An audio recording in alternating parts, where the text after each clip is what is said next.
Gate 2026 में all India rank under 100 अगर आपको लाना है तो ये वीडियो आपको मिस नहीं करना है, क्योंकि आज की वीडियो में हम डिस्कस करने वाले हैं the master plan for gate 2026। वो सारी चीज़ें मैं आपको बताऊंगा जो टॉपर्स को पता है, साथ ही साथ जिसने गेट की तैयारी 1-2 साल कर ली है उन्होंने बहुत गलतियां की है, वो गलतियां भी मैं आपको बताऊंगा ताकि आप वो गलतियां दोबारा से रिपीट ना करो। ठीक है, शुरुआत करते हैं। Very first thing, time frame. कितना टाइम बचा है? अगर आप ध्यान से देखोगे तो फेब 2026 में आपका गेट 2026 का एग्ज़ाम होगा, राइट। और अभी मार्च आने वाला है। सो मार्च, अप्रैल, मई, जून, जुलाई, अगस्त, सितंबर, अक्टूबर, नवंबर, दिसंबर एंड जनवरी, यानी 11 महीने रह गए हैं। इस 11 महीने में आपको गेट की तैयारी करनी है। क्या ये पॉसिबल है 11 महीने में 11 subjects? Yes, it is possible, पर कैसे? सबसे पहले आपको मार्च से ले करके सितंबर तक सिलेबस कंप्लीट करना है। सिलेबस कंप्लीशन, ऑफिशियल सिलेबस मिल जाएगा। अभी गेट 2026 का तो नहीं आया है, बट गेट 2025 का ऑफिशियल वेबसाइट पर मिल जाएगा। सिलेबस को देखो, सिलेबस में कम से कम 10 सब्जेक्ट सभी को है, जिसमें से 2 सब्जेक्ट फिक्स है, नॉन टेक यानी एप्टी एंड मैथ्स जो मैं पढ़ाता हूँ, बाकी के टेक है जो आपको करने हैं, राइट। ऐसे मिला करके 10 से ज़्यादा या कभी कभी 10 बाकी ब्रांचों को उतने ही सब्जेक्ट्स रहते हैं। वो सब्जेक्ट्स आपको ख़त्म करने हैं कितने महीने में? 1, 2, 3, 4, 5, 6, 7। सिलेबस कंप्लीशन इन 7 मंथ्स। अब कुछ स्टूडेंट्स कहेंगे सर ये पॉसिबल नहीं है। बिल्कुल पॉसिबल नहीं है अगर आप लाइव क्लासेस से करते हो। तो सर जी क्या लाइव क्लासेस नहीं करनी चाहिए? मेरा रिकमेंडेशन है मेजॉरिटी सिलेबस रिकॉर्डेड लेक्चर से ही ख़त्म करना है, तब जा करके 7 मंथ्स में होगा। क्योंकि अपने समय के हिसाब से पढ़ सकते हैं, अपने पेस के हिसाब से पढ़ सकते हैं, जब चाहे उतना पढ़ सकते हैं, जितना घंटा चाहे उतना पढ़ सकते हैं, जब नहीं करना है तो नहीं भी करना है, राइट। तो ये सारी सुविधा आपको रिकॉर्डेड में मिलती है। इसका मतलब ये नहीं कि लाइव ख़राब ही है। लाइव वो सब्जेक्ट्स करो जो आपको लगता है बहुत ही वीक है, यानी 1 या 2 सब्जेक्ट ही आपको ऐसे पकड़ना है जो लाइव क्लासेस से करना है, बाकी 9 to 10 सब्जेक्ट्स रिकॉर्डेड से करना है। तब जा करके 7 मंथ में सिलेबस ख़त्म होगा। अब सबसे बड़ी गलती, सिलेबस ख़त्म करने के पीछे ऐसे स्टूडेंट्स भागते हैं कि ढंग से पढ़ते नहीं, ढंग से रिवाइज़ नहीं करते, चीज़ों को समझते नहीं, गेट का लेवल क्या है वो उन्हें पता नहीं। इसलिए नेक्स्ट पॉइंट आता है ये सारी चीज़ें। सिर्फ 4 फैक्टर्स है जो आपको गेट का रैंकर बनाता है। Syllabus completion, revision timely basis पर, प्रीवियस ईयर क्वेश्चंस को सॉल्व करना है in the proper time frame with the virtual calculator with the proper tricks and techniques, और फाइनली टेस्ट सीरीज। कैसे टेस्ट सीरीज होती है? Subject wise, chapter wise, full and test series, right. तो ये कब और कैसे करना है? देखो, सिलेबस कंप्लीशन का तो मैंने बता दिया कि 7 महीने में आपको पूरा का पूरा ख़त्म करना है। फिर जो नेक्स्ट 3 महीने है वो नेक्स्ट 3 महीने में आपको करना है सारे के सारे PYQs। आपको लिखना है सब्जेक्ट वाइज टेस्ट सीरीज या चैप्टर वाइज टेस्ट सीरीज, ठीक है। ये चीज़ें आपको करनी है। एंड ऑब्वियसली ये जब आप करोगे तो बाय डिफ़ॉल्ट रिवीजन तो हो ही रहा होगा। तो कुछ स्टूडेंट ऐसा सोचते हैं कि अच्छा मतलब मार्च से लेकर के सितंबर तक हमको तो रिवाइज करना ही नहीं है, हमको तो PYQs लगाना ही नहीं है, सर जी ने कहा बस सिलेबस सिलेबस सिलेबस, राइट। गलत।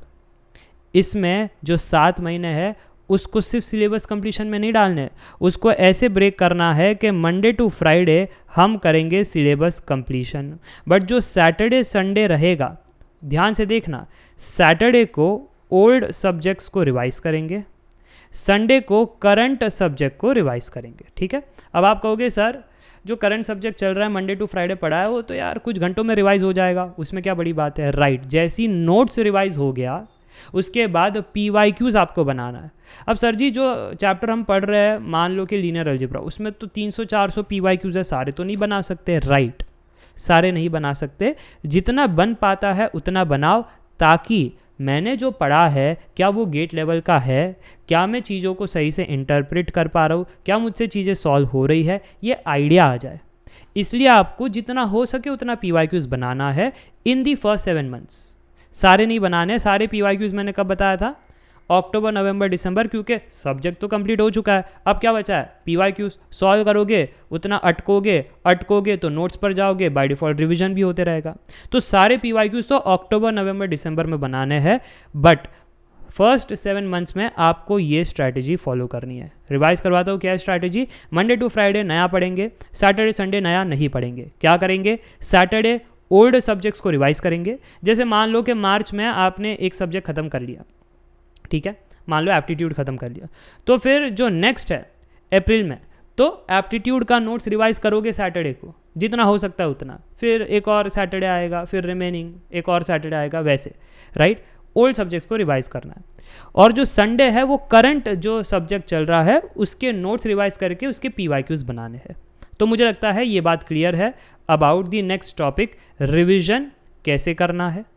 तो ऐसे आप नया पढ़ते भी रहोगे, पुराना रिवाइज भी होता रहेगा। नहीं तो बहुत सारे स्टूडेंट्स जो मैं कह रहा था ना 1-2 साल से जो पढ़ाई कर रहे हैं, सर रिविजन किया ही नहीं। ये जो सिलेबस कंप्लीशन की बातें करते हैं बहुत सारे टीचर्स, तो हम तो 7 महीने वही किया, अब अक्टूबर के महीने में याद ही नहीं आ रहा है कुछ। नोट्स मेरे, बुक मेरा, सब कुछ मैंने किया है, बट याद कुछ नहीं आ रहा है। हैंडराइटिंग तक पहचान नहीं पा रहा हूँ कि मैंने कैसे लिख लिया, मैं तो खुद ही नहीं समझ पा रहा हूँ ये चीज़ों को। तो ऐसा होता है, कॉमेंट करके बताना कितनों के साथ होता है, राइट। तो ये रिविजन की दिक्कतें बहुत लोग के साथ होती है, बट अब कोई दिक्कत होगी नहीं क्योंकि मैंने उसको सॉल्व कर दिया। सिलेबस कंप्लीशन टाइमली बेसिस पर कैसे सॉल्व होता है वो भी बता दिया। नहीं तो मुझे बहुत सारे स्टूडेंट्स कहते हैं सर मैं तो आ गया हूँ दिसंबर के महीने में, मेरे 3 सब्जेक्ट्स बचे हैं, अब मैं क्या ही कहूँ उनको। 3 सब्जेक्ट्स क्या कोई हलवा है कि हाँ ये कर लो और खा लो हो जाएगा, फिर कोई बात बचती नहीं। तो मेरे पास लास्ट ऑप्शन होता है कि उनको कहूँ मैराथन कर लो या फिर क्रैश कोर्स कर लो या फिर CTQ कर लो, कंसेप्ट थ्रू क्वेश्चंस। बट कोई टॉपर ऐसे मतलब बनता नहीं है। टॉपर तभी बनता है जब एवरेज उसका अच्छा होता है, हर एक सब्जेक्ट में वो बढ़िया परफॉर्म कर रहा है, तब जा करके AIR अंडर 100 आता है। तो ये चीज़ याद रखना, सिलेबस समय पर ख़त्म करना है, जो कि रिकॉर्डेड क्लासेस आपको मेजॉरिटी करना है। रिविजन जो है वो टाइमली बेसिस पर करना है, सैटरडे संडे एंड इन दी अक्टूबर नवंबर दिसंबर। और जो PYQs है वो थोड़े अभी बनाने हैं और फुल अक्टूबर नवंबर दिसंबर में बनाने हैं, राइट। और उसके बाद बात रही टेस्ट सीरीज़ की, तो टेस्ट सीरीज़ आपको पहले 7 मंथ में नहीं लिखना है, अक्टूबर नवंबर दिसंबर में ही लिखना है। और फिर आता है जैन का महीना जिसमें आप लिखोगे फुल लेंथ टेस्ट सीरीज़, वो भी ऑल्टरनेट डे। मान लो जैन 1 को टेस्ट लिखा, जैन 2 को एनालाइज किया, कौन सा सब्जेक्ट वीक, कौन सा टॉपिक वीक, उसको स्ट्रॉन्ग किया, गलतियों पर काम किया, time pressure, silly mistake, focus नहीं कर पा रहा, सब गलतियों पर काम किया। नेक्स्ट फिर जो आता है जैन 3, उस पर वापस से टेस्ट लिखा, कुछ नई गलतियाँ सीखे, लर्न किया जैन 4 को, फिर जैन 5 में वापस टेस्ट सीरीज। ऐसे करके हैबिट बन जाता है। 3 घंटे फोकस करने का, सिली मिस्टेक्स पर काम हो चुका है, राउंड लॉजिक क्लियर है। ये सब लॉजिक्स में बाद में आपको बताऊंगा कि कैसे क्या अटेम्प्ट करना होता है टेस्ट सीरीज, बट आइडिया आपको आ चुका है कि टाइम फ्रेम के हिसाब से जाना कैसे। तो ये टाइम फ्रेम है और यही 4 फैक्टर है जो टॉपर बनाता है, ठीक है। गलतियां मैंने आपको बता दिया है, सिलेबस लाइफ के चक्कर में रह जाता है, रिवीजन करना भूल जाते हैं, सिलेबस के पीछे भागते रहते हैं, PYQs इतना सारा करते हैं कि कंफ्यूज हो जाते हैं कि सिलेबस कंप्लीट करे या सारा PYQs करे।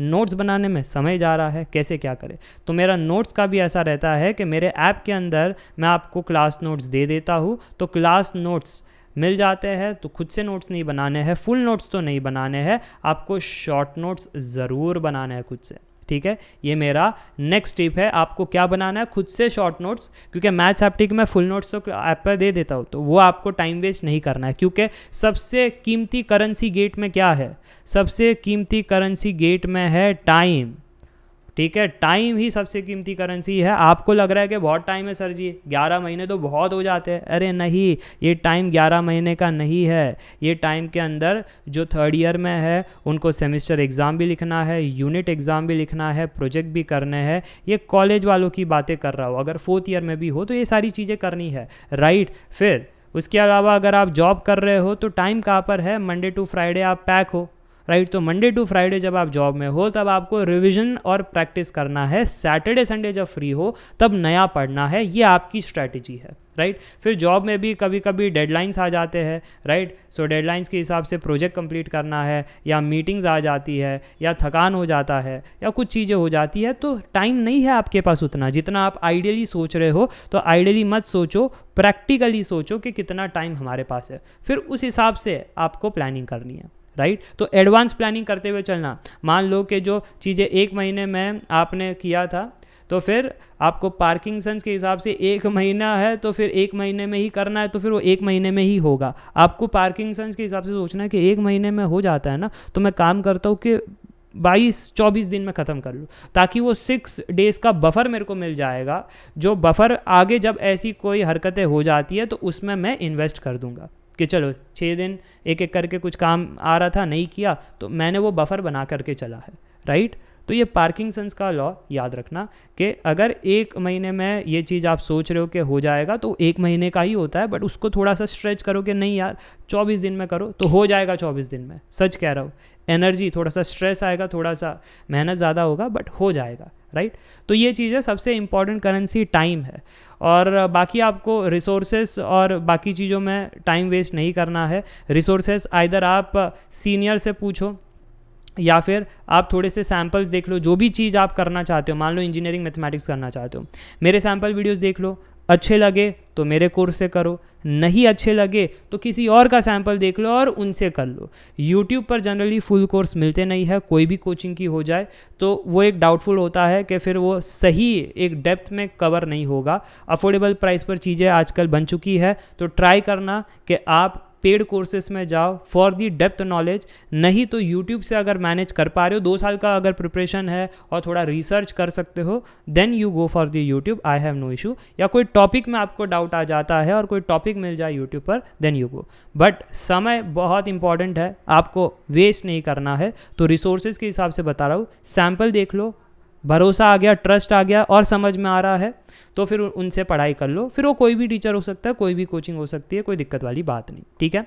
बट ये खुद से ही डिसाइड करना है, या फिर सीनियर ने अगर गाइड कर दिया है, ये बुक है, ये मेरे नोट्स है, ये मटीरियल्स है और ये सर है, तो कनेक्ट करो, एक बार देख लो बराबर वो बता रहा है और फिर चले जाओ। कभी कभी ऐसा हो जाता है जो सीनियर का पसंद है वो आपका नहीं होगा, क्योंकि सीनियर का बैकअप अच्छा था, मतलब उसने कॉलेज में अच्छे से पढ़ा था तो उनको ये सर्च के समझ में आ गए। या कभी कभी ऐसा हो जाता है कि उसने बताया और वो जम रहा है तो कर लो, ठीक है। तो उसमें भी परम्यूटेशन कॉम्बिनेशन है, तो सारे तरीके से एनालाइज करके आप चीज़ों को ग्रैब करना, ठीक है। तो फ्री रिसोर्सेज भी है, पेड भी है, फ्री भी है, पेड भी है। बस दिक्कत ये होता है कि फ्री में सारे टॉपिक्स नहीं मिलते या फिर एक्स्ट्रा हो जाता है, क्योंकि आवर्स कंप्लीट करने होते हैं। टीचर को भी कोई कोचिंग में उनको डेली 4 आवर्स पढ़ाना होता है, तो आवर्स के हिसाब से स्ट्रेच कर लेते हैं, तो बेमतलब का आपका समय ख़राब हो जाता है। तो ये सारी चीज़ें होती हैं, जबकि पेड के अंदर क्या होता है, वो लिमिटेड टाइम में ख़त्म करना है, कोई उसमें एड्स नहीं चलेगी, कोई टाइम पास नहीं होगा, कोई फालतू चीज़ें नहीं होगी, डेप्थ में आपका ख़त्म हो जाता है। ये मेरा पर्सनल सजेशन है, बट स्टिल बायस्ड हो सकते हैं, श्रेनिक सर भी ऐसे काफ़ी स्टूडेंट्स को लग सकता है। Then you try by yourself and then you tell me in the comment section सही कह रहा था या गलत कह रहा था, ठीक है। तो ये रिसोर्सेज के बारे में हो गया, टाइम के बारे में हो गया, नोट्स के बारे में हो गया, और ये 4 फैक्टर तो मैंने आपको बता ही दिए है, राइट। सो ये था आपका एक कंप्लीट मास्टर प्लान कि कैसे आपको जर्नी में आगे बढ़ना है और अपने गोल को अचीव करना है। Remember the important thing, planning करोगे तब जा कर के एग्जीक्यूशन होगा, एग्जीक्यूशन होगा तब जा कर के गोल के नज़दीक पहुंचोगे, और अगर लक रहा तो गोल हासिल भी कर लोगे, क्योंकि लक भी इम्पॉर्टेंट है। याद रखना, सिर्फ हार्डवर्क और स्मार्ट वर्क से गोल अचीव नहीं होता। हार्डवर्क तो करना ही है, स्मार्ट वर्क ज़रूरी है, एंड लक अगर होगा तो आपका गोल अचीव हो जाएगा।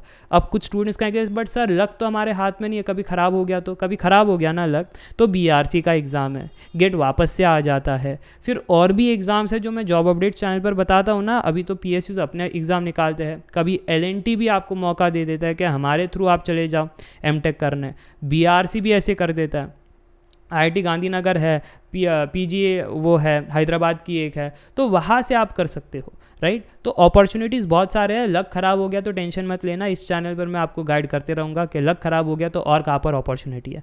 बस हार्डवर्क और स्मार्ट वर्क सही डायरेक्शन में करो, रिजल्ट आ जाएगा, ठीक है। तो आज का वीडियो यहीं पर ख़त्म करता हूँ। कोई और टॉपिक्स पर अगर आपको चाहिए वीडियोज़ बनाया जाए, कॉमेंट करके बताना। Thanks for watching the video.